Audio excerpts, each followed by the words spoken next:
8, 7, 6, 5, 4, 3, 2, 1, 0.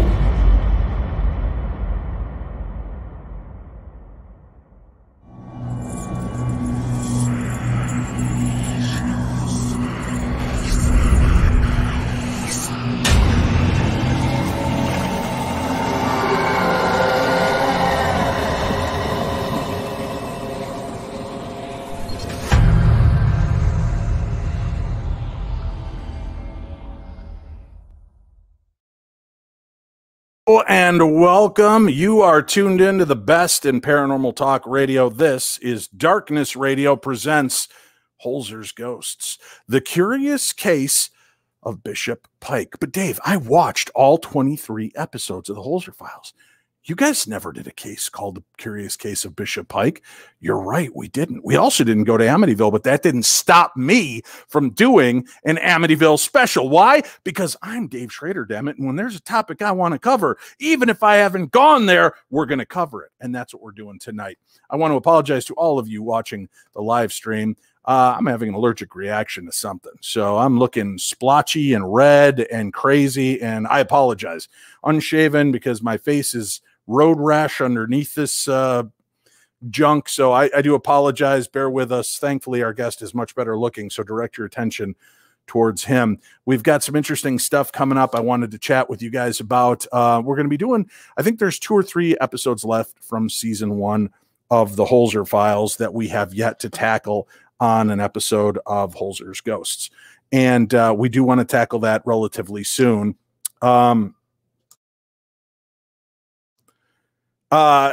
So we're going to do that, and I believe it starts next week. We'll be back, and we're going to be talking about, let me pull this up. Grave Secrets, The Haunting of the Howard Dickinson House, Season 1, Episode 8. We'll be doing that. Sorry, guys, while we're doing this, being the consummate professional I am, I forgot to get my system set up here and plug in, and my computer's alerting me that it needs power, Captain, or it's not going to make it. So I'm trying to figure this out. My beautiful and talented wife is jumping in here to plug me in. So there's Winifred hiding in the background. We're going to need to be closer, though, because we've got stuff going on. I also wanted to mention, hey, the autograph set kit is still available if you're interested. It's easy to obtain. Here's what you need to do. Just email me, dave@darknessradio.com for $20. You get my autograph book, The Other Side, A Teen's Guide to Ghost Hunting and the Paranormal, but it's written for everybody. So anybody that's a fan of the paranormal can easily, I'm trying to plug in while I'm doing this. I think somebody grabbed my cord. Hold on. This is the pleasures of live programming, folks. I apologize. Anyway, we've got the book. We've got the Darkness Radio decal, the autographed Holzer Files card, and I can personalize for it. If you're interested, just email me, dave@darknessradio.com. That's dave@darknessradio.com, and we will be happy to get those kits out to you. It's $20 plus, I think, $5 shipping and handling. You can also buy just the book or just the decal. Let me know. I'm also curious, guys, on every episode of the Holzer Files I carried with me, which is strange because I'm not Catholic, I carried with me a blessed rosary. I have, I think, 20 of those rosaries because I got a different blessed rosary at every location to carry with me just in case. Like Elvis said, he had the Star of David, the crucifix, and other logos on. And they said, well, which one do you subscribe to? He said he just wants to cover all the bases. So when he has to get to heaven, he's ready for it. So I do have those, and I might make those available. If you're interested, let me know. Email me, dave@darknessradio.com, and I will sell you guys the 20 or so rosaries that I used on the episodes, one on each different episode. So if you are interested, email me, dave@darknessradio.com. Let's get started with tonight's case. This comes from the case files of Dr. Hans Holzer, The Psychic World of Bishop Pike. This gentleman, Bishop Pike, what a remarkable guy. We're going to find out a lot about him. If you are not familiar, you guys are in for a treat tonight. Hans Holzer was a very good friend of Bishop Pike's and wrote kind of what is considered to be the book about Bishop Pike's life, his death, and the strange aftermath of this case. But when I wanted to set forward and do this episode, there's not many of the original authors around, nobody that was available to talk to me about this. So again, I set out one of the best researchers I know. He is a fan of the paranormal, a researcher himself. And when I started talking to him about Bishop Pike, he knew who it was and was happy to dive in headlong to get into this. So I want to make sure I get all of the proper accolades in place. Ladies and gentlemen, joining us tonight, Mark Anthony, the psychic lawyer, psychic explorer, is a fourth-generation psychic medium who communicates with spirits. He's an Oxford-educated attorney licensed to practice law in Florida, Washington, D.C., and before the United States Supreme Court. The media dubbed him the Psychic Explorer because he travels to mystical locations in remote corners of the world to examine ancient mysteries and supernatural phenomena. Mark has appeared nationwide on TV and radio, including CBS TV's The Doctors, Gaia TV's Beyond Belief with George Norrie. He's the co-host of The Psychic and the Doc on the Transformation Network, and he is a featured speaker at conferences, expos, and universities, which include Brown, Columbia, Harvard, and Yale. Mark Anthony is a columnist for Best Holistic Life magazine and the best-selling author of Never Letting Go and Evidence of Eternity. His highly anticipated cutting-edge new book, The Afterlife Frequency, will be released this October 2021. Ladies and gentlemen, please help us welcome back one of our all-time favorite guests and one of yours, the one, the only Mark Anthony. Hello, Mark. Hey, Dave, thank you for having me on Darkness Radio. And I want to say to the Army of Darkness, thank you.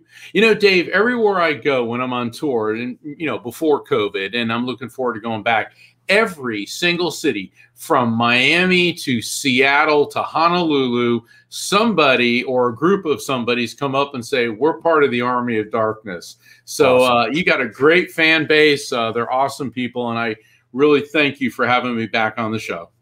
Well, not only are we having you back on the show, Mark, but I don't know if you heard a week or so ago, I announced that 2022 will be the return of Darkness radio events. Oh, right. Yeah. Right. I know we became friends at the tail end of my run at Darkness radio events. And I think you only made it to one or two, but we're rebooting. Can you believe it's going to be 10 years since the last Darkness radio event? Well, you know what? It's, you know, I'd like to say it seems like yesterday, but you and I have been so busy. It seems like a lot of yesterdays, but yeah, it's hard to believe it's been 10 years, but I think that's fantastic because let me tell you something. I speak at a lot of conferences and they're all great, but the Darkness Radio conferences have that special edge. So it's going to be a lot of fun. Well, that's because we all get high before the show. No, that's not true. We just have a lot of fun. So let's talk about this, Mark. Now, how familiar were you with Bishop Pike before I asked you to do a deep dive into this story? Well, it's really hard if you study theology, philosophy, and psychic phenomenon, like I'd have my whole life, not to be aware of Bishop Pike. And I'll tell you, Dave, I mean, he's got to be one of the most interesting and controversial characters in theology, certainly in the 20th century, and even his influence exists to this day. There's still backlash. I mean, I even found articles written as recently as 2018 where they're still reviewing him. In fact, I think it was there was a Catholic newspaper that called him, they do an article called The Heretic of the Week, and they actually wrote an article about Bishop Pike as their heretic of the week. And so what he did and what he said lives long after his physical life. So, yeah, and, you know, we could spend just an entire episode talking about the man's credentials. I mean, he graduated from several different colleges, University of Santa Clara, UCLA, University of Southern California, Yale University.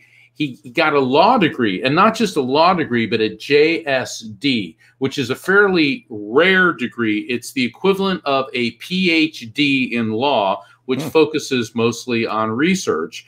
And then he even went to the Union Theological Seminary. So he started his education in 1930 and didn't get his last degree until 1951. So As a young man in the 50s, he had a lot of degrees.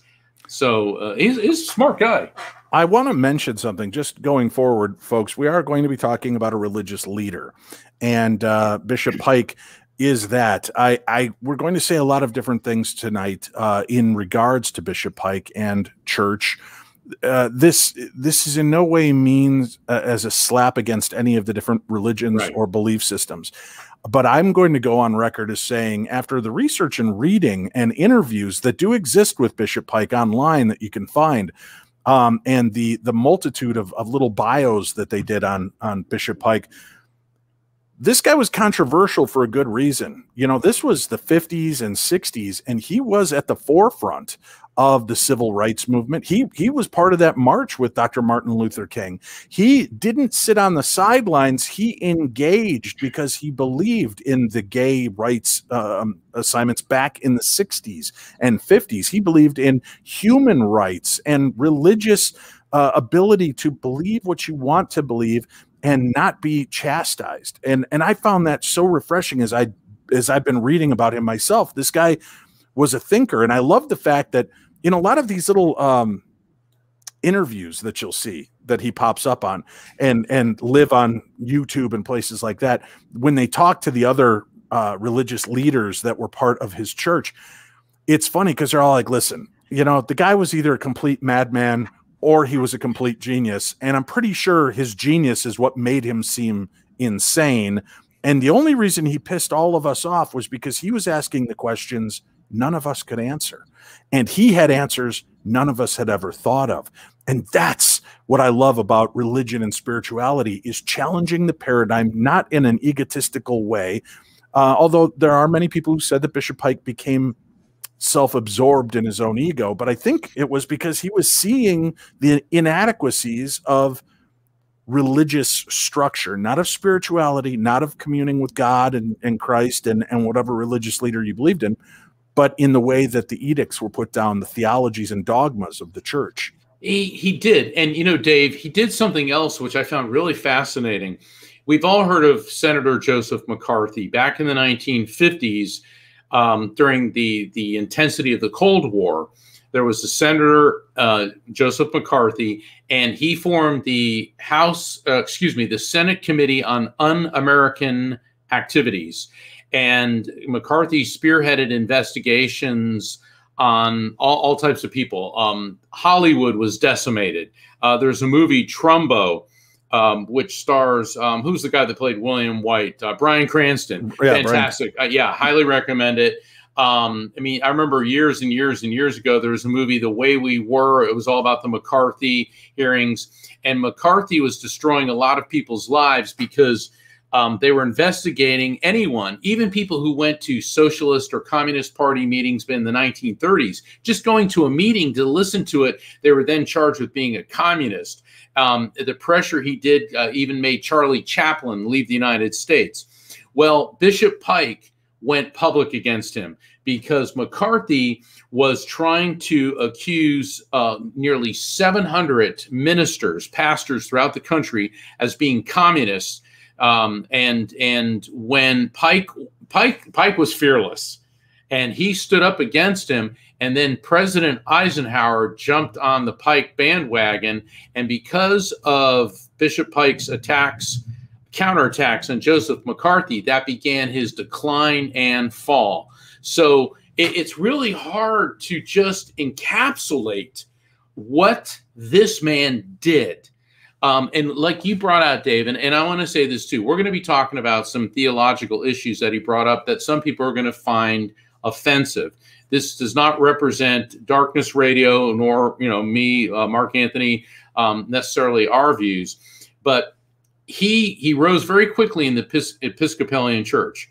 Initially, Dave, he started out as a Roman Catholic, but then he went through a period of questioning his faith and became an agnostic, which means he didn't really believe in God, but he would accept evidence. And then he decided to go to the Episcopalian Church, which, you know, I was raised in the Catholic faith, and we always joke that Episcopalian is like Diet Catholic, okay? You know, because a lot of the procedures, the rituals are the same, but they don't acknowledge, you know, the Pope. All the guilt, but 1/3 the calories. Exactly. Yeah. Same great spirituality, less That's guilt. Right. And so, but he actually became the Bishop of California in the Episcopalian Church, which is quite a very big deal. But he wrote, I think, something like close to 50 books, and he questioned the existence. Well, I didn't question it. He said the Trinity is mythology, the virgin birth is mythology, and hell is mythology. And whoa, did that receive backlash, not just from the Episcopalians, but from every Christian denomination, which is why he is often called the apostate priest. An apostate is considered to be a traitor, or in the religious sense, somebody who completely rebukes and rejects. Other analysts call him an iconoclast. An iconoclast is one of those $1.25 words. And an iconoclast is someone who directly challenges traditionally held beliefs. And from the analysis that I've done of Bishop Pike, he looked at Christianity as something that we need to embrace the teachings of Jesus. Mm-hmm. Jesus is a minister. It's the love, the peace, the understanding, the forgiveness. It was the true spirit of the scriptures, not a believe what we tell you and don't question it, because if you do, then you go to hell. And so in that respect, that type of thinking was very revolutionary in the 1950s and 60s. But you know, Dave, he was also a child of his times, because it was the 1960s where students began to protest against the Vietnam War. There was the love movement, rock and roll. Traditional institutions were shaken to their very core by all these new beliefs. And Bishop Pike was at the head of the pack when it came to religion. And what was great, and trust me, folks, there's psychic revelations, ghostly stories, and a lot of the paranormal. Obviously, that's why Dr. Holzer got involved and wrote the book, The Psychic World of Bishop Pike. We're going to get into that. But in order to discuss his life, we have to discuss all of it and talk about where he came from, why his life took some strange turns, and the fact that he stood up, which I think is very brave as a religious leader, not denouncing the church, not denouncing the religion or the positive aspects of it, but denouncing some of the, listen, we're coming into a new age, which I think is why people in the 20th and 21st century have strayed away, because it does seem like we're talking about fables and folklore more instead of teaching about the meaning. It's sometimes more in the esoteric and the mythological aspects of this. And he saw that 40, 50 years ago and realized in order to keep on top of this wave, we need to contemporize, not devalue, but contemporize what we're discussing and what these mean to all of us. And that was very powerful, which I think is what spoke to Dr. Holzer as well. This man's conviction to every aspect of what he did. And this guy, again, aside from being out on the forefront for gay rights and civil rights, he was against the war. He was out on Haight-Ashbury with the hippies and not chastising or yelling at he was there supporting the love movement, supporting the concept of what they were trying to achieve, which that speaks volumes about what real spirituality is and why he might be connected in such a big way to a much wider world than most spiritual leaders would be considered to be a part of. Well, on the flip side of the karmic coin, he also had a very colorful personal life. And I mean, he was a womanizer. He battled alcoholism, is a heavy chain smoker. And the joke I always have heard is smoking doesn't send you to hell. It just makes you smell like you've been there. Right. But he was married to Jane Alves in 1938, divorced her in 1941. 1942, married Esther Yanofsky, divorced her in 1965. But when he was married to Esther Yanofsky, he was living with his secretary, Mayan Hackett Berggren. And there's a lot of controversy what was going on there. Not only was he living with his secretary, but apparently she overdosed on sleeping pills in his apartment. And according to police reports, he moved her body down the hall to her room, destroyed evidence, lied to the police, and yet performed her eulogy at her memorial. So this was leaking out into the Episcopalian Church. And then in 1968, he married Diane Kennedy, who was one of his students. She was also 24 years younger than him. But the thing is, so he had this, very checkered personal life. And, come on, you can't always trash somebody for having difficult personal relationships. But the whole episode with Mayan Hackett Bergrud was very suspicious. That didn't bode well with a lot of people. But, Dave, if he did have a soulmate in this life, it was Diane Kennedy. And Diane Kennedy is not only still alive, but she is an ordained priest in the Episcopalian religion, and she's active. So she's got to be, she's got to be in her late 70s or 80s by now. So she's still going, and she turned an organization into the Bishop Pike Foundation, which then merged with, it was called the Love Foundation, and it still exists now. And it's for helping youth find themselves and their leadership abilities. So the good aspects of his life continue, but where things start getting mystical, and I know this is what you want to talk to. And for those of us, all right, certainly for people who watch the Holzer Files, for people who are fans of Darkness Radio, for people who are familiar with my work, when there is the death of a loved one, and the devastation, and I know Dave knows this. I had the privilege and the honor of knowing your mom, Dave. I loved her. She was just awesome. I remember eating cherry pie with her at Estes Park. I bought this cherry pie. We're all sitting there eating cherry pie together. And, that's when I think your mom, I think of cherry pie and laughing and having a great time. And then when somebody you love dies, it's very devastating. And this happened to Bishop Pike. Even though he was already a very spiritual man, his son, his 20-year-old son, took a gun to his head. And it was in New York City. And Bishop Pike, they'd had an off and on relationship, but toward the end of his son's life, they had been able to reunite. And his son died by suicide. And Bishop Pike was in London at the time. I believe actually he was in Cambridge. He was over in the UK because of, the Anglican Church, which is the Episcopalian Church. Obviously devastated. His son dies. Right. But then strange things begin to happen. I've got to think, it's one thing for the lay person to lose somebody, but when you're a religious leader whose son not only dies, which is devastating and tragic in its own, but took his own life, that has got to put you into a very interesting position theologically, religiously, mentally, of how do you, as a leader and a movement, how do you keep pushing forward and still maintain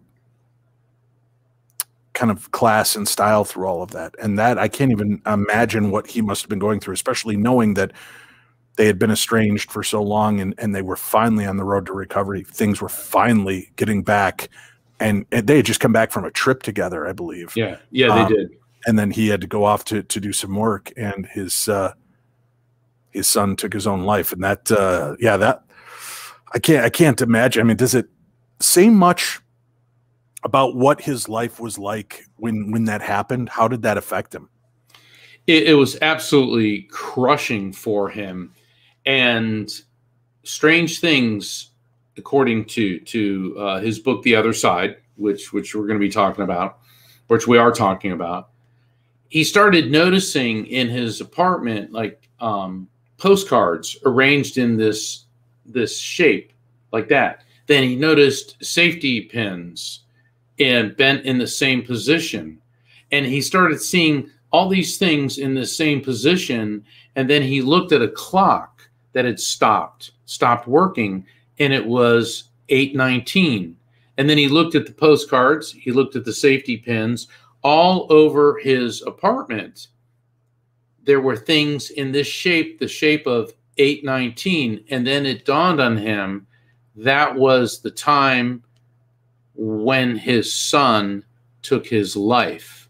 So he immediately started sensing that this could be, it's what I call in my work a frequency beacon, where a spirit sends you signs or directs your attention to things.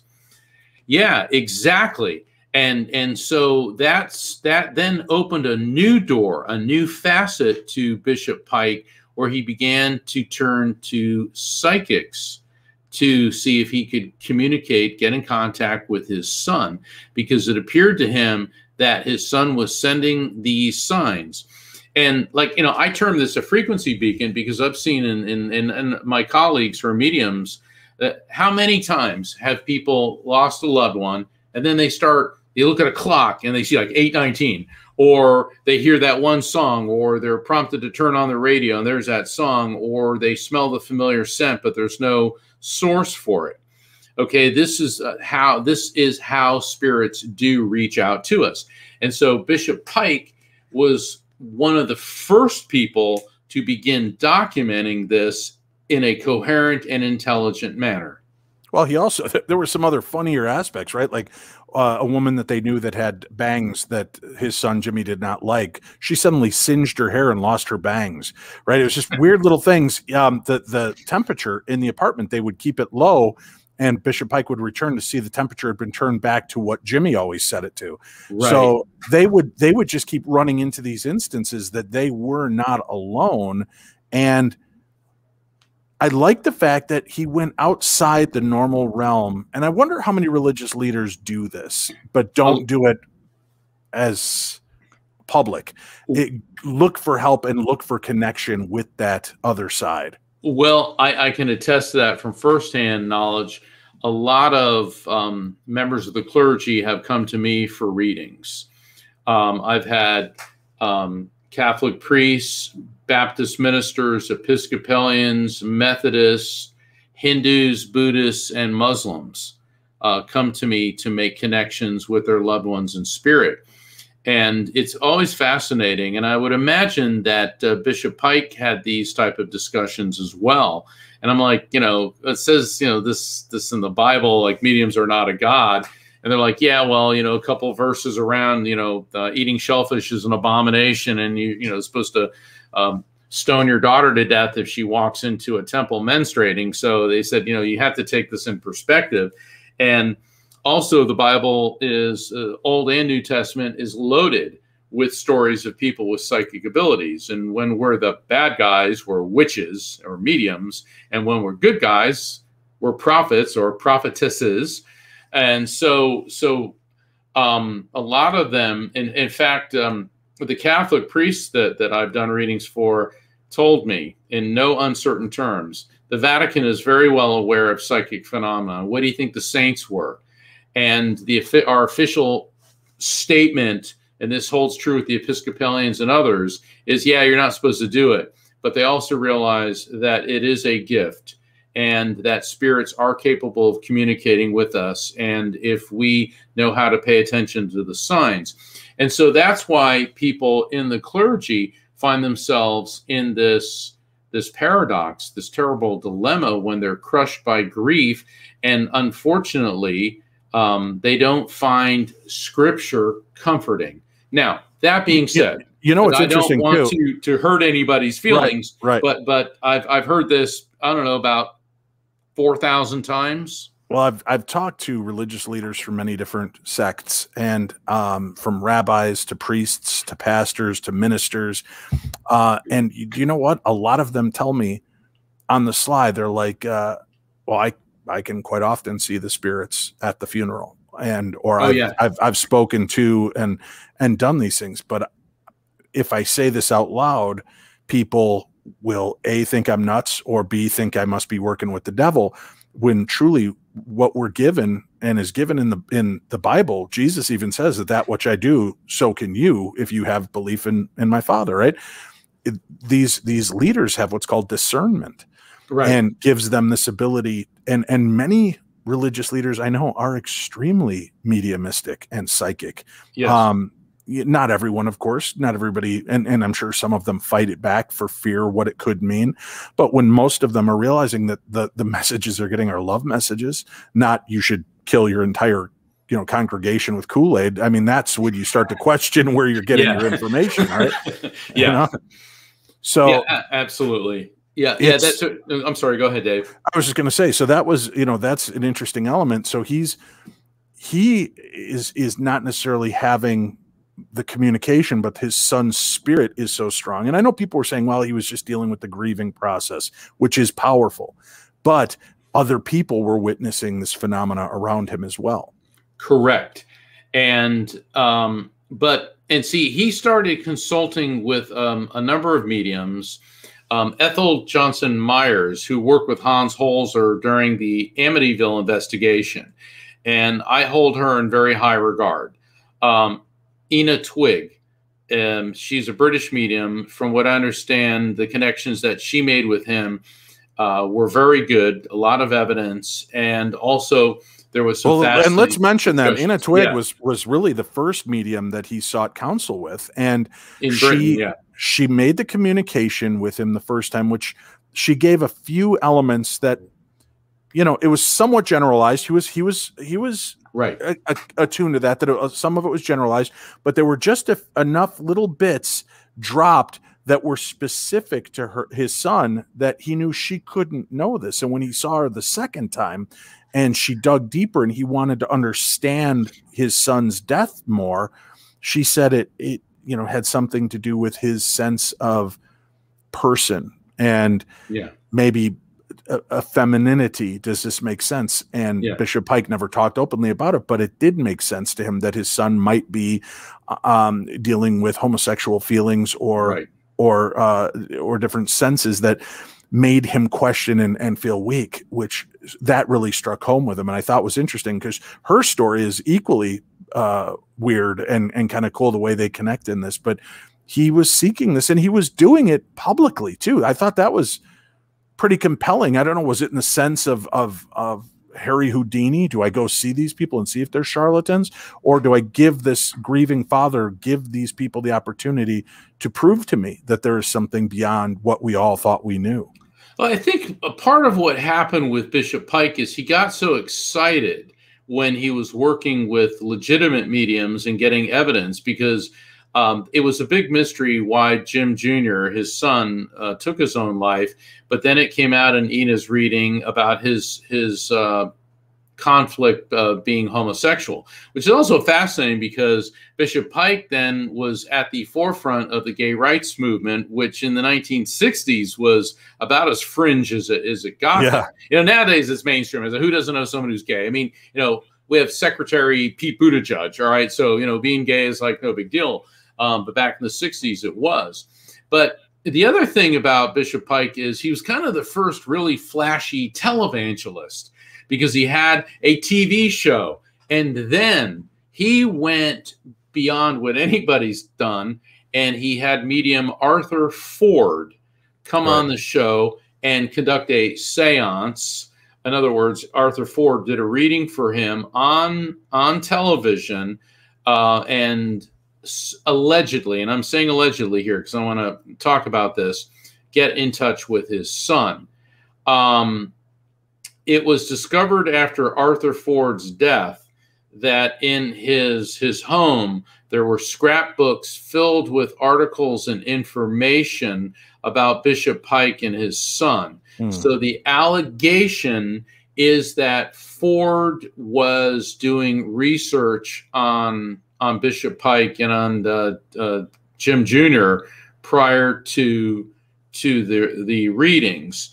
I don't know if he did. I don't know if he was collecting that information after the fact to see if what he brought up, could be verified, or it was done before the fact. But I think it's necessary for us to bring this up. And the reason that I do, Dave, is you and I have been working together a long time. And what I've always admired about you is you go with evidence okay, before you jump to any conclusions. And that's the mark of a true paranormal investigator, is implementing the scientific method, observation before we jump to conclusions. But the problem with mediumship is it's fraught with the history of mediumship is fraught with fraud. I've seen demonstrations, and I'm not going to mention any names, that to me are nothing more than charlatanism. There are mediums who have criminal records, who are clearly researching people ahead of time. But there's always some bad apples in every barrel of apples. The mediums that Dave works with, the ones that I associate with, are the legitimate mediums. And this is a real phenomenon. Being able to communicate with spirits is part of the human experience. And Bishop Pike was the first major theological celebrity to go public with this. Let's take a break. We'll come back. We'll discuss more of the psychic world and curious case of Bishop Pike. This is Hans Holzer's book. You can find versions of paperback on online. As a matter of fact, if you go to darknessradio.com, click on the shop tab and go to our Amazon shop. I think I've got it listed there so you can find it. Hardcover copies are extremely rare, and you will pay a pretty penny, just to give you the heads up on that. Also, during the break, go check out Mark's website, and he has a brand new website, afterlifefrequency.com, and you can find more information about Mark, his readings, his work, his new book that's coming out, afterlifefrequency.com. So check that out. We'll be back. We've got more to discuss. You're tuned into the best in paranormal podcasting. I'm Dave Schrader, and this is Darkness Radio.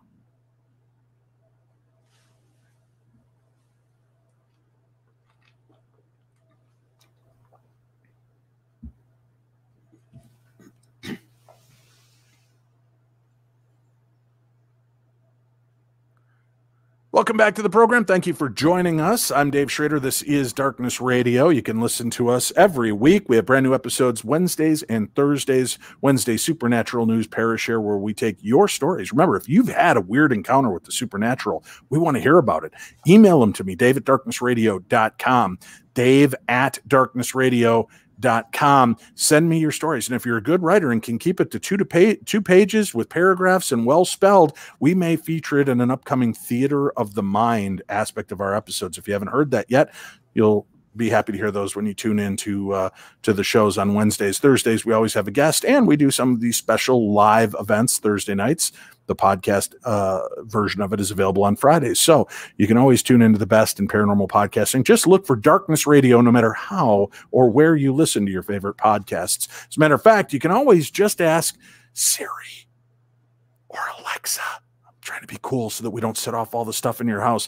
Just ask them to play the new episode of Darkness Radio, and they'll fire off. I know we're on Amazon Music. We're on so many different Spotify, iHeartRadio, you name it, we're out there. So find us, listen to us, share us. For those of you that are new and only watching this on video, that's why I'm doing the quick introduction. Also, come see me this July at the Belvoir Winery in Liberty, Missouri for Haunted in Havana. There are tickets still available. Amy Bruni, Adam Berry will be there. I'll be there with Cindy Keza. There are other great celebrities from the paranormal realm that will be on hand as we investigate the Oddfellows Asylum at the Belvoir Winery. And that's coming up middle part of July, but there are a handful of tickets still available. So go check out strange-escapes.com or just go to darknessevents.com. Darkness Events, and all of the different events I'm a part of this year will appear there, and you can click on it and find out more. Get your tickets and meet me. I'll be in New Jersey, and I'll be out in Texas and California and Nevada, and we've got a lot of great places we're going to be heading out to this year, and I hope that you'll come on out and see us. Mark Anthony, one of our very favorite guests in the world, is back with us tonight, and we're talking about the curious case of Bishop Pike, and we've been discussing kind of his background and his religious upbringing. Now he starts bringing to the public the concept of mediums, of soothsaying, speaking, necromancing. Mark, I've got a guess that's pissing off the church leaders of the time. Absolutely. This then was the straw that broke the camel's back in the Episcopalian hierarchy, because then they wanted to get rid of Bishop Pike. And Bishop Pike said, well, if you're going to do it publicly and put me on trial for heresy. Okay, and it's like, whoa, a heresy trial. All right, now, back in the medieval era, you would expect heresy. I mean, through the Renaissance, Spanish Inquisition. The Inquisition, what a jerk, the Inquisition. Or remember Monty Python? Nobody expects the Spanish Inquisition. Exactly. Well, nobody expected a heresy trial in the mid-20th century either. And then all of a sudden, the Episcopalian Church found itself in quite the dilemma. Do we take this guy who is loved by millions? He's a TV star. He's cutting edge. He stood against Joseph McCarthy, marched with Martin Luther King Jr. Do we put him on trial for heresy? And what happened is the Episcopalian Church backed off, and they issued a decree that there is no heresy in the Episcopalian Church. And so so another one of his accomplishments, and this one I don't think he necessarily intended, but he got rid of heresy trials. No, and but what he intended was genius, because if you take me to court, if you try to strip me of these titles legally, I get to speak out and explain my position, which is going to upset a lot of apple carts. And they were trying to, I love watching the little documentaries, because you do see his contemporaries. They're all frustrated by him, but they loved him. They respected and revered his ability to turn people into thinkers instead of just the flock of sheep. They engaged, which is what we shouldn't just be going through motions every week of, okay, it's a hymn, it's a prayer, it's a quick message, it's a hymn, it's a prayer. That's not engaging. He engaged and dragged people into thinking. And now he's bringing in the concept of communing with the dead. Now, is he having psychic awakenings during this himself? Yes. It was widely believed by his inner circle, particularly Diane Kennedy, his last wife, that he himself possessed psychic ability. I don't think he necessarily conducted readings, but he was so open to it that in observing the phenomenon. And, you know, Dave, I've seen you work, and no, you're not a medium, but you can feel when spirits are around. I'm definitely a 2XL, not a medium. Right. But the thing is, you do feel when spirits are around, and everybody can, because we all have the same basic physiology. Is some people are better at it than others. You know, that's what I've always said. Some people are better athletes than others. Some people are better mathematicians than others. Some people are better psychics than others. It's just the way it works. And so he really, really dove into this phenomenon. And it's really a shame that he died when he did. And if we can, I do want to talk about his death, because oh yeah, of course, we're going to get into that. we got to talk about that. Okay, so we have this guy who's done it all in the theological sense. He's had a president back him against Joseph McCarthy. He's been an apostate, almost tried for heresy, rocked the Christian world to its very foundations. Been through very difficult life, womanizing, a son who was probably gay, who took his own life, sadly. And then he decided, and throughout his career, he'd been to Israel several times, studying in Israel.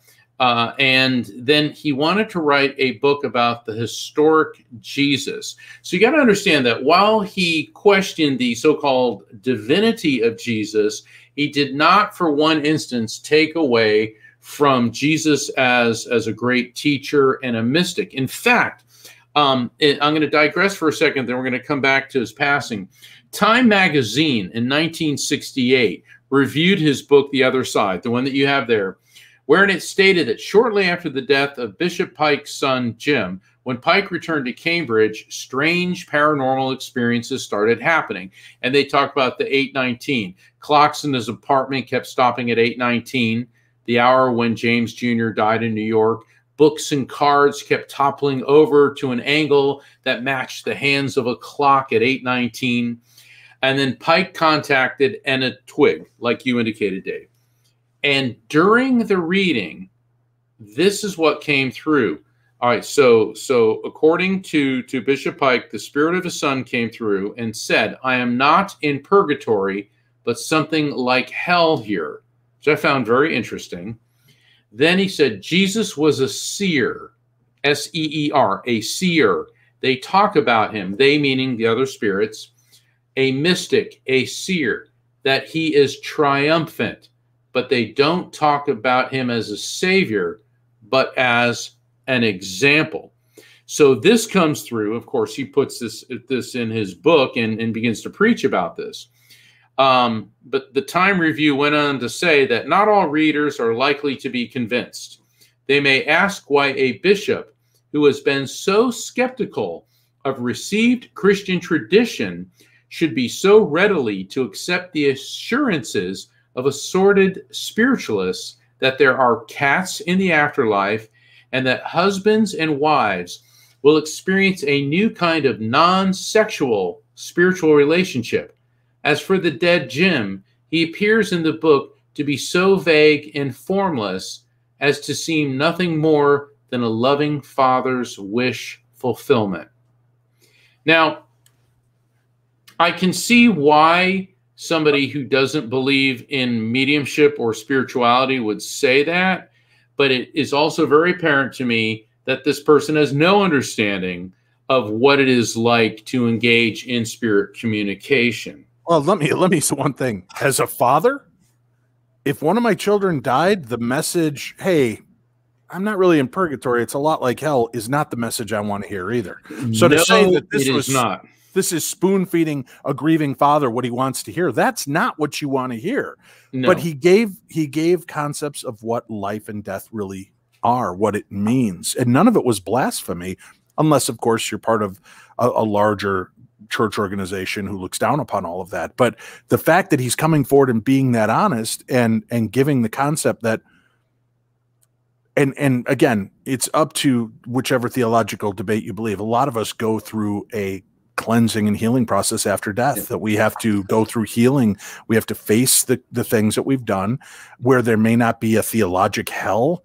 There is that hell of realizing what it's felt like to hurt everybody that you've hurt in your life and how your emotions affected everybody else. And that could be the realism of what hell meant to Jimmy Bishop, his son. Yeah, absolutely. And that's a really good point that you brought out, Dave. I'm not in purgatory, but something like hell here.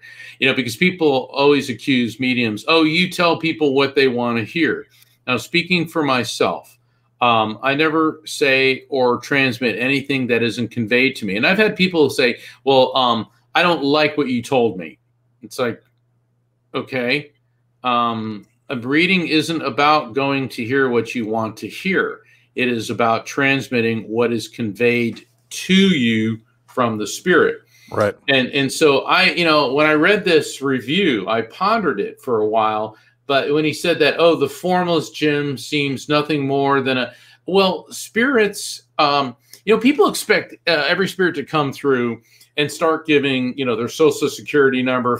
It's like, hello, I'm the spirit of Jim Jr. Here's my name, rank, serial number, social security number, and, and all this facts and data. You got to realize we're dealing with electromagnetic energy, and they're emitting these waves of frequency, which are going into the medium's brain and then getting converted into recognizable concepts based on memories, feelings, and cultural associations of the medium. All right. It would be very nice if it were like on the show, we have a crawl going by. It'd be very nice if it were a crawl, and oftentimes we get some very specific information, but a lot of it, you may get sensations and feelings. Also, a lot of people expect everything to make sense the second it comes in. There is a process after the reading, which I call the unfolding. Think of a reading like a flower, blooms, blossoms, unfolds. It can take hours, days, weeks, years for the full meaning of a reading to make sense to somebody. And it is pretty clear to me that Bishop Pike understood that he studied psychic phenomenon enough to realize that it just wasn't instantaneous downloads of information. Because a statement like "I am not in purgatory, but something like hell" here, does that mean the archetypal hell with the fire and brimstone and the jerk with the pitchfork sticking in the wazoo? Or could that mean I'm on a different frequency because of, you know, than people that led a less volatile life? Right. You know, there's a lot there. And Dave, you brought up a very interesting point when you said that how people of faith go through these quandaries. You know, Mother Teresa. Now, when you think of Mother Teresa, you're going to think of a more spiritual, pious person. She went through years of doubting the existence of God. Now, if Mother Teresa can have doubts, then for those of you who are listening who are having doubts with your belief system, you're in pretty darn good company. Mm-hmm. And I believe that, and I think this is pretty clear from everything that I've studied about Bishop Pike. How can you have faith without doubt? It's part of the journey. Right. That's part of what faith is, right? It's asking, it's challenging, and then accepting. You know, I've mentioned it on the show. I'll mention it again. When you talk about God, when my mom died, I was filled with anger and rage toward God. And I had to go up and do the eulogy for my mom. And Tim took me aside because he could see the seething. And he's like, "Talk to me, D. What's wrong? What's going on?" And I'm like, "What's wrong? Dude, my mom's dead. You know, she was cheated out of this and short-shaded out of that and ripped off of this and now this and that and the other." And he goes, "Dave, you have every right to be hurt right now, man. And it's real easy to point the finger at God because we want something to blame for why we hurt so bad. Yeah, why did you do this to me?" Yeah. And he said some clear things. Like one thing he said to me that really hit home was, the reason it hurts so bad is because you had this gift that you no longer have. And that gift was given to you by God. Your mom was your gift. And she was your biggest supporter. She was your friend. She meant the world to you. He goes, "But dude, look at how you're looking at things." And I could see that in reading Bishop Pike's book and Hans Holzer's book about Bishop Pike. It was taking my complaints about, you know what, hey, my mom finally retired and she was going to go travel with my dad and get to see the world. And he said, "Dave, your mom traveled her whole life with your dad. She met the man of her dreams. She traveled the world with your father. She worked in a job she loved doing. And when she had to retire, her story came to an end, but she got to do everything. She saw her grandchildren, her great-grandchildren. She saw your happiness. She saw you turn into this. She had these moments. Dude, you got to look at what she did have and how full her life was." And it totally reflected back. And then it was something of, oh man, it's how you look at a situation. And coming from somebody who deals with depression and anxiety, it's real easy to say, yeah, just don't feel that way. Yeah, that never works, Mark. Right? But that's not what Tim said. Yeah, just stop being depressed, you know. But that's not what Tim said. He said he goes, you're looking at this head on at the problem right now. Now come out and look from this angle and realize, man, your mom got to do this. Your mom got to see all these things. Your mom lived long enough to see you do the show and get to do radio and meet all these paranormal people and all the things that she accomplished through you. And it was like, wow. So I could see in Bishop Pike's world, as well as he's making these connections, how that's rewiring the concepts we've all been trained to believe or conceive. And now there's much more to it. And he starts having quite profound experiences with the dead and with the thought of what life and death really means. Right. And so after all this comes out and he gets basically, even though he didn't get charged with heresy, they pulled the rug out from under him.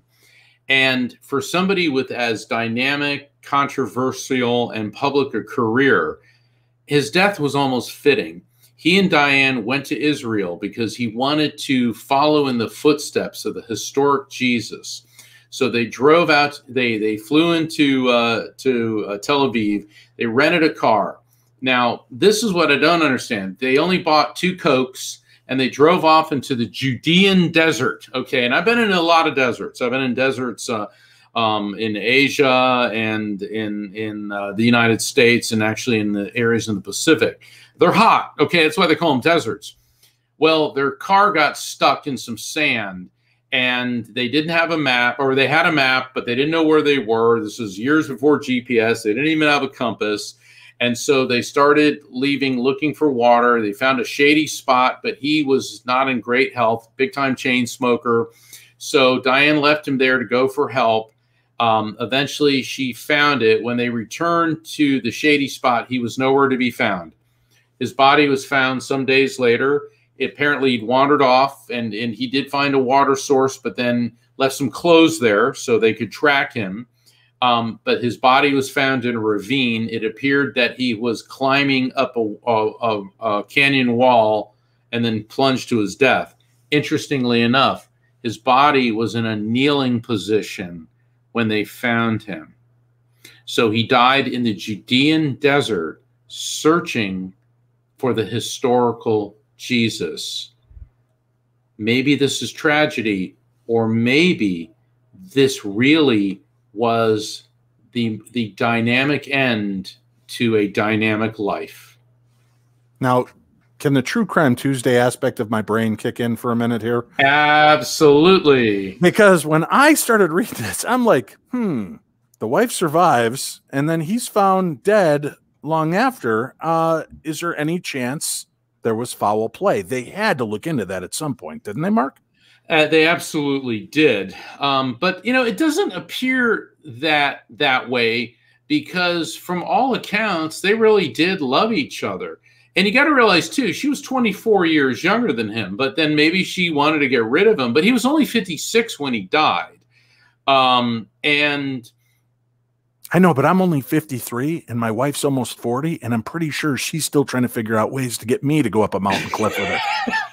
If you ever see me posting on Instagram that I'm out having a walk on a mountainside, Mark, send a helicopter, because she's going to shove me off. She's going to shove you off. Yeah, Dave, I have to say the suspicious lawyer in me started thinking about that too, because it was just a little bit too much. But if she did try to kill him, but why would they just go into the Judean desert with 2 cans of Coke? I mean, like I said, I've been in some deserts, and you better have water and something to create shade and have a backup plan. I mean, it's miserable. I mean, it's interesting and all that, but it is absolutely miserable. So, yeah, I was wondered about that too, but it doesn't appear to be the case. On the other hand, we must always keep an open mind, because this is Darkness Radio. That's right. And again, I don't mean to take it to a nefarious place, but it's the question. Right? You got, when you're out, anytime a husband and wife go out together and one is older and then suddenly missing, and then they find him dead, but the wife makes it, you got to ask some questions. And it would be the same if it was the other way around as well, I'm sure. But so this tragic end, and one of the things too, he was going out in hopes of finding the cave that Jesus went to when he kind of squared off with the devil. Right. He wanted to fight his challenges and kind of face these aspects as well. So you're right. Did he find the historical Christ? Did he find it in those moments? And there he is in the kneeling supine position, of prayer to whatever in death. That's pretty powerful. But his story physically ends there. They bury him in Israel, right? But that's not the end of his soul tale, is it? No, I mean, his legacy lives on. I mean, and his wife Diane is an ordained priest in the Episcopal religion. She's still going strong. She'd be a fascinating person to interview. I don't know if she grants interviews anymore, but well, she might have before I started asking if she killed him. Here's something cool. If you do find the book online, the Psychic World of Bishop Pike by Hans Holzer, it says, in a dramatic confrontation, the author makes contact with the spirit of the bishop himself through the trance mediumship of the eminent medium Ethel Johnson Myers, who you've seen featured on Holzer Files with us, folks. The Psychic World of Bishop Pike is a unique account that only the author could have written, for he knows intimately both Bishop Pike's world and the psychic world as well. Hans Holzer had also worked with Bishop Pike in making a documentary film about the bishop's parapsychological experiences. And, you know, it was pretty interesting that they do come through, and that she finds a way to communicate, or I should say he finds a way to communicate through this medium, and goes through Ethel, and again gives some pretty compelling communication to Dr. Holzer, which is outlined in the book, and others enough to make them believe that they truly did come into contact with Bishop Pike, and that, you know, they too get some answers to what the other side is all about.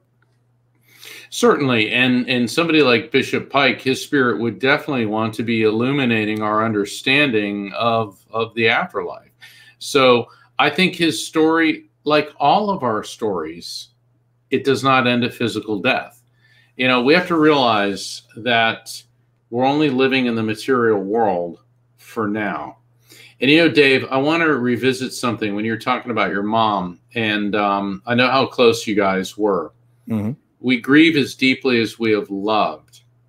And that's why you grieved so heavily, because your love, the love for your mother, could fill the Pacific Ocean and then some. But we also have to realize that grief is the price of love. But on the other hand, a life without love is not much of a life at all. And that's part of the human experience and living in the material world. And thank you, Madonna, for that last line. We appreciate it. Actually, I got it from George Harrison. And George Harrison actually managed Madonna for a period, and he produced that movie that she was in with Sean Penn. But where George Harrison got the term living in the material world comes from Hinduism, right? Which I've been studying since actually I was a child. You know, you just stick with that, Mark. We all know that on that other wall over there, you've got Madonna's like a prayer poster hanging up still. You can't fool me. You know what though? What's Madonna? She's like 62 now. She looks awesome. I mean, it's like, you go, Madonna. Let me see. We've got a couple questions here. Libby asks, how can phenomena be researched using scientific methods? How do you create a control baseline and then test situations that are comparable to prove it? That's part of the big problem, Libby, when you have people like Houdini and the amazing James Randi Foundation, who are doing the $1 Million Challenge. They would set forth parameters that were hard to mark. How do you prove a ghost exists in my house doing it in a lab? And the parameters they set always took it from the location where the ability was strongest, and wanted to replicate it in a situation where we know science has proven with the slit test that they could shoot these particles, and the particles will act in an erratic way until you look at them, and then they go through the slits how they're supposed to. And then when you stop, they start jumbling up again. So when you put somebody into that position, and I'm not making excuses for mediums and paranormalists, because you know, you want to see it, but I would love to see them come to a location and be in there. But then again, you know, you do these, Libby, you know, Peter Popoff, the religious leader, is still very, very popular, even though James Randi busted him and showed how he was doing the faith healing, and that he had an earbud, somebody was feeding him information on all these people. But belief and want and desire sometimes outweigh logic, and they'll surpass that. But there are methodologies, and over in Europe, and I know Mark has studied over there as well, they take parapsychology much more seriously, and they do run through stringent tests. There is the documentary that just came out. Caroline Corey was on our show earlier in 2020. Superhuman, I believe, is the name of the documentary, and it's amazing. But they were showing things. They were doing tests out of the blue. You know, like putting there was like a foil wrapper from a piece of gum on a needle inside a jar that could not be influenced in any way, and just her having her hands outside the jar and going like this and thinking, she started spinning. That's one way that you start to test these philosophies of what we're capable of truly doing. And I think that's what I think that's what Bishop Pike was really discussing in a lot of his experiences, was that let's not close our minds to the possibilities. And now, if you guys haven't been paying attention, the current popes, the last two popes, have both come out and said, the world is a much bigger place. The universe is a much bigger place than we've ever thought it was before. Sure. It's okay to believe in life on other planets, and there's magic all around us, right? There are miracles that take place every day if you watch for them. And replicating them may not always be the easiest, but it's challenging, and that's what we need to do. That's what I think excites us, and why there are so many people this late at night on a Thursday watching an interview between Dave and Mark, because let's shake up a paradigm. Let's try to see what else there could be. What are the new possibilities that we can examine? We also have to realize that even if there is not currently a test, the technology to verify this doesn't mean that it cannot be developed. And I've been in, I've seen Dr. Gary Schwartz's soul phone. And let me tell you something, the technology to communicate and to prove the existence of spirits is on its way. So, because people say that, well, there's no way to prove this. There's no scientific method. It's like, well, maybe not now. I mean, and one of the analogies I always like to use is, what was the cause of disease before the invention of the microscope? People thought it was noxious vapors. It was demonic possession. It was a black cat walking in front of you. And then all of a sudden the microscope shows germs, fungus, viruses, all of the parasites that get into our systems and make us ill. So, for thousands and thousands of years, people thought that illness was caused by demons until science proved otherwise. So it's just a matter of time. Donna Leah says, or every spirit to have the ability to communicate clearly, conspicuously. If a spirit is in scattered form, then it is learning to come into focus. That may seem like a form of hell. And that's an interesting concept, Mark, because we've been talking about that a lot lately. That how is it that grandma's spirit is at her childhood home and you see her as a little girl, and she's at her college dorm as a teenage woman, and then she's at the home where she died? We've had so many, and this has been my theory on it, we've had so many experiences, maybe something traumatic, maybe just grandma loved that house. That was the funnest, best part of her life when she was a little girl. So that's why a part of her will always remain. When she was a teenager, maybe her roommate committed suicide and her soul broke, and a piece of it stays there. And where she lived out the rest of her life with her family and friends, that's a big part of it. So there's these reclamations of soul shards that we have to do to pull back together, which, as she said, Donna points out beautifully, maybe that's the hell. It's existing but missing parts of you and lost, and having to revisit each part to pull it back in, like Thanos and the Infinity Stones, right? We've got to bring them all back together to become the one complete soul that we are.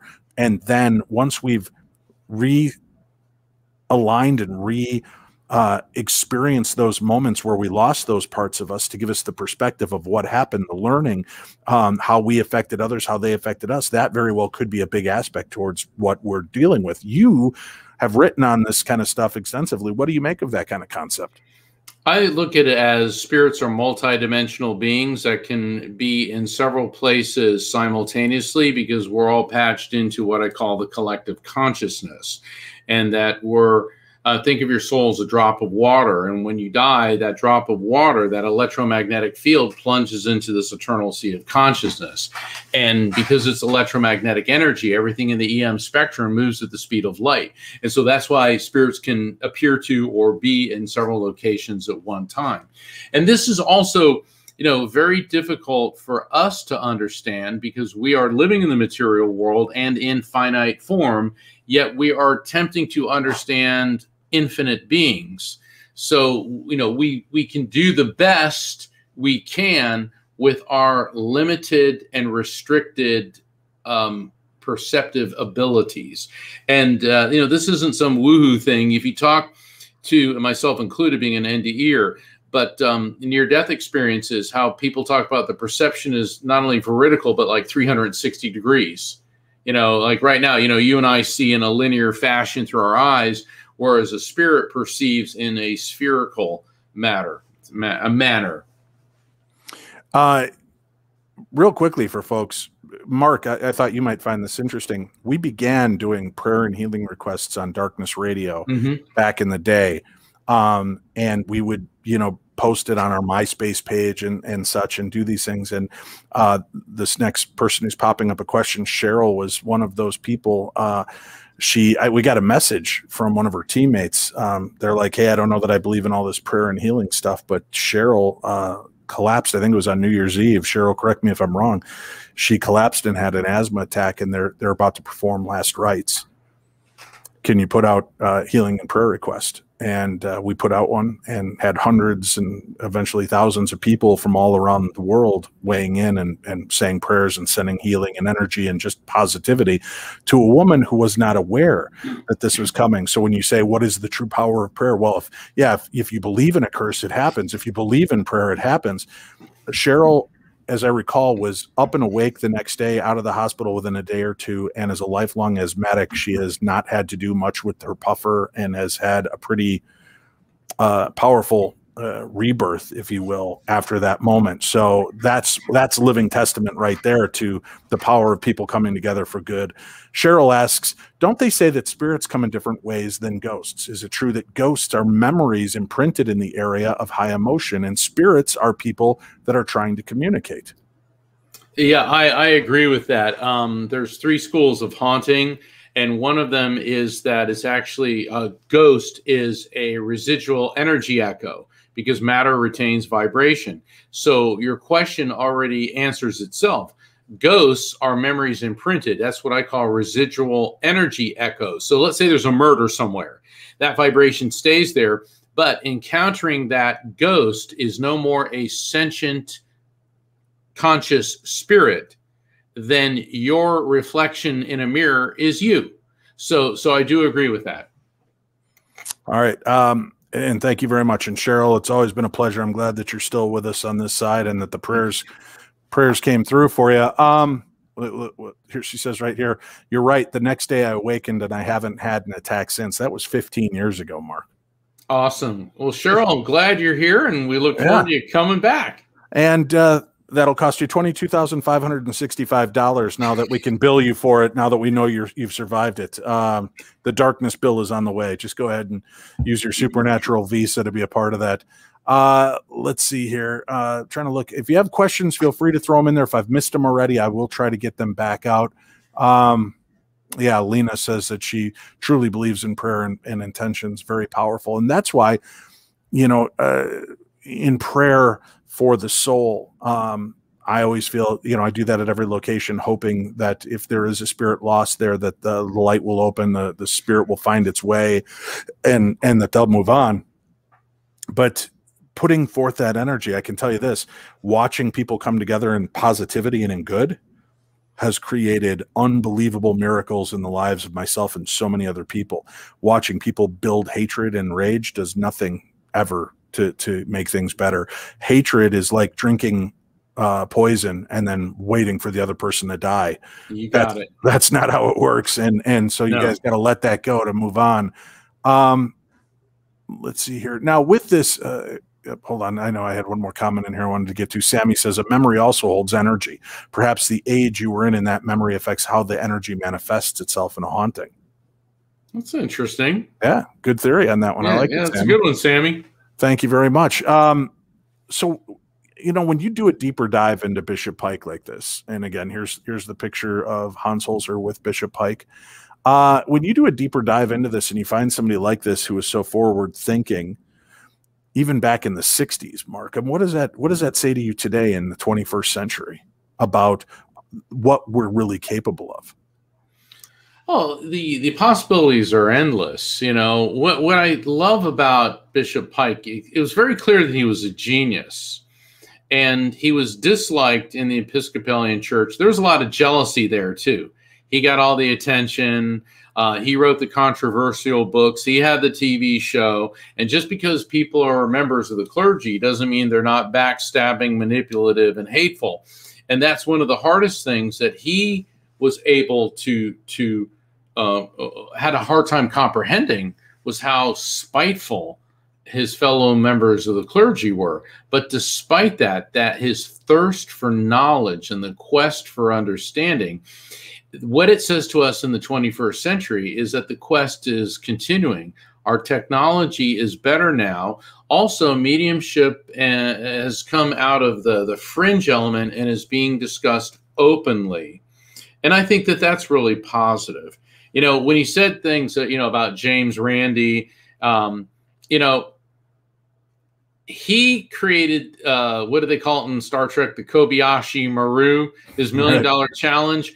I had some mathematicians analyze it, and they said that it's impossible to win this because he was judge, jury, and executioner. Okay, so no matter what evidence or whatever you presented, he was the one that decided, no, you don't get the $1 million.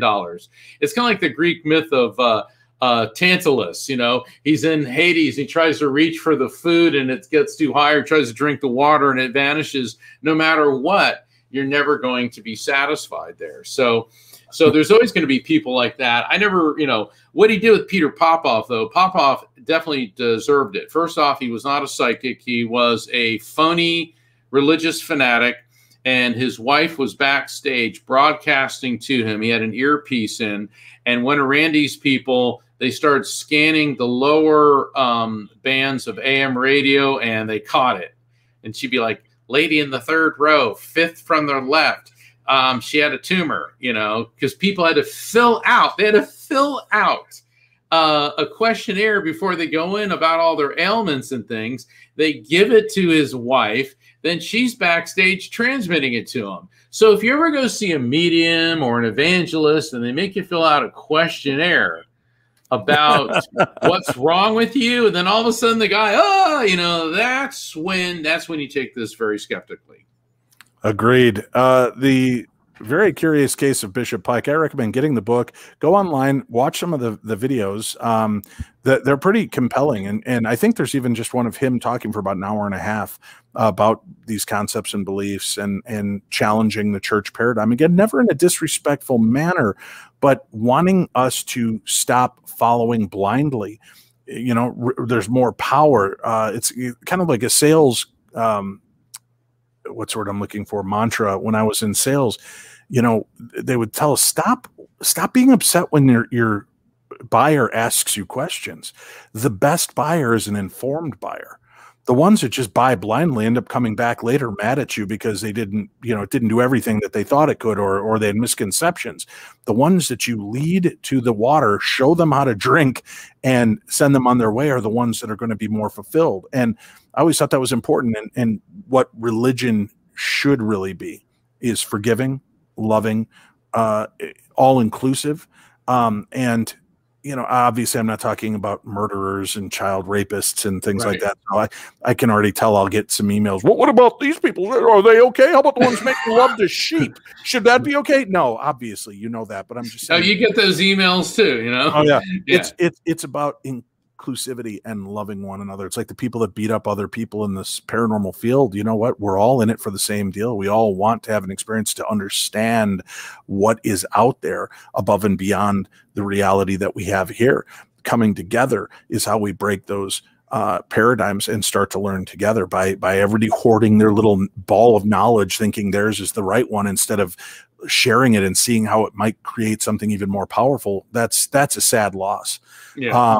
So hopefully people are going to be able to kind of become a little bit more open in this. And we do these live events. I've met so many of you. Thank you all for coming up to me, and got to meet our friend Cindy, who's been in the chat ever since we started doing these live ones, and so many others that come on up and say hi at the events. Come on up. It's great to meet you. You get your hugs. We'll talk. We love hearing your thoughts and beliefs and just being a part of our world. So thank you very much for letting us into yours. Mark, talk to me a little bit. I know you got to get going, but what's going on with you? I know you've got the new book, Afterlife Frequency. Can you give us a little taste? What does that mean?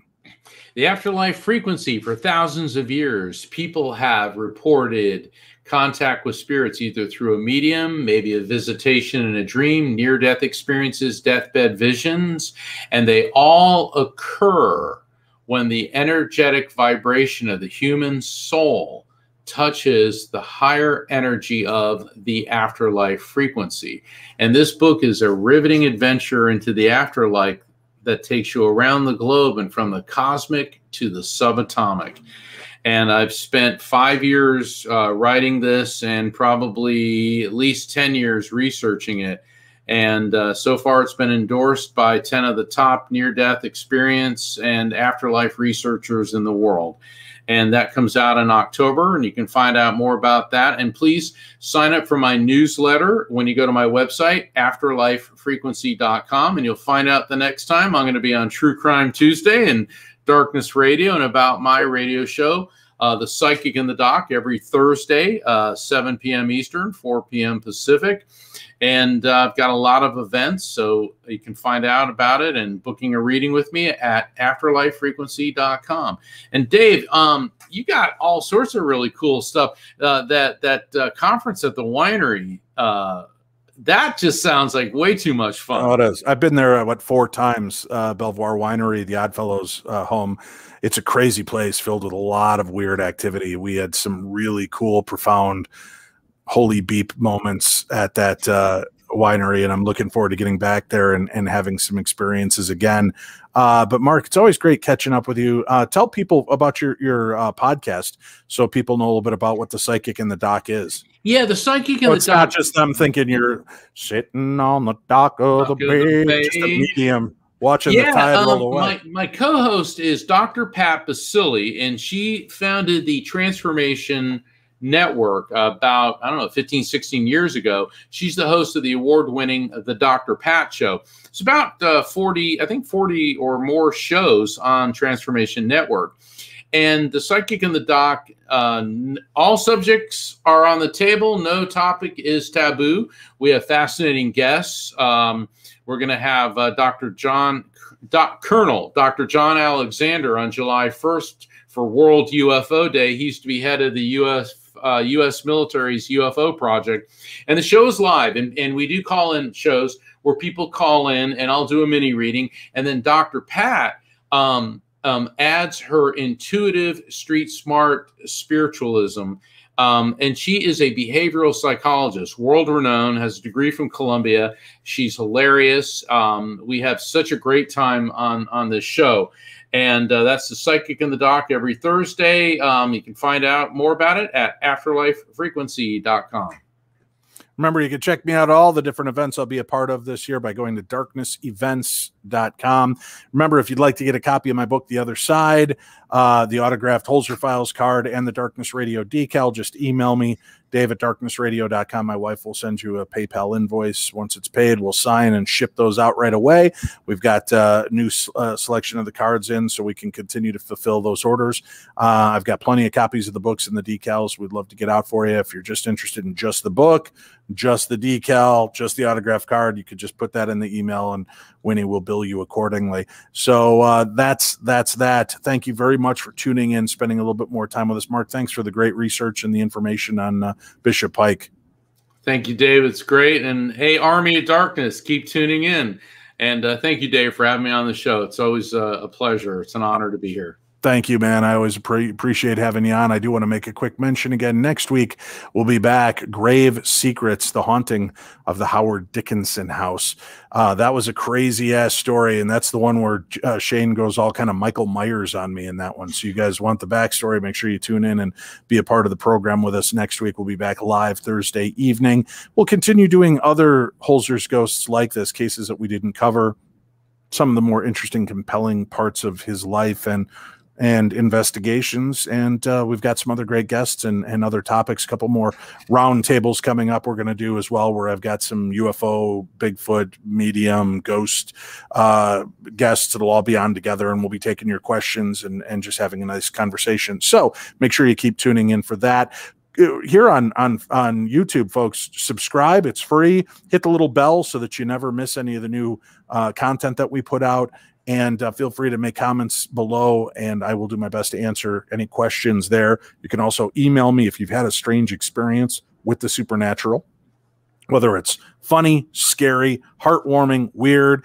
I want to know about them, and whether it's ghosts, UFOs, Bigfoot, psychic phenomena, being felt up by a ghost, whatever weird experience you've had, I want to know about it. Dave at darknessradio.com. We'll share it on an upcoming episode. That's it for this week. Stay safe, be kind to one another, and we will see you again soon right here on the Darkness on the Edge of Town.